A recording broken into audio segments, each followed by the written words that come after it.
টাটকা কচি পটলের এই দুর্দান্ত রেসিপি থাকলে গরম ভাত কিংবা রুটির সাথে দারুণ লাগবে। এখানে 500 গ্রাম পটল আর 2 মুখ চিড়ে নিয়েছি অল্প ছাড়িয়ে। তারপরে লবণ হলুদ মাখিয়ে এখানে কড়াইতে সর্ষে তেল দিয়ে পটলগুলোকে উল্টে পাল্টে 2 ব্যাচে ভেজে নেব।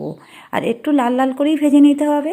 তারপর ওই তেলের মধ্যে গোটা জিরে ফোড়ন দিয়েছে, 2টো বড় সাইজের পেঁয়াজ একদম মিহি কুচি করে একটু লাল লাল করে ভেজে নেবো। তারপর আদা লঙ্কার পেস্ট 1 টিস্পুন দিয়ে দেবো একটা গোটা টমেটো। টমেটোর কাঁচা গন্ধটা চলে গেলে তারপর জিরের গুঁড়ো, ধনের গুঁড়ো, লাল লঙ্কার গুঁড়ো আর দিয়ে দেবো হলুদ গুঁড়ো। আর অবশ্যই দেবো মিট মশলা, স্বাদ মতো লবণ দেবো। আর অল্প একটু জল দিয়ে মশলাটাকে খুব ভালো করে কষাবো। মশলা দিয়ে তেল ছেড়ে আসলে ভাজা পটলগুলো দিয়ে আবারও একটু কষিয়ে নেবো। তারপর অল্প একটু জল দেবো আর সামান্য একটু চিনি দিয়ে খুব ভালো করে মিশিয়ে 3-4 মিনিট লো ফ্লেমে ঢেকে রেখে দেবো। 4 মিনিট পর ফিরে এসে একটু শাহি গরম মশলা দিয়ে সুন্দরভাবে নেড়ে নিলেই রেডি হয়ে যাবে দুর্দান্ত স্বাদের এই পটল রেসিপি।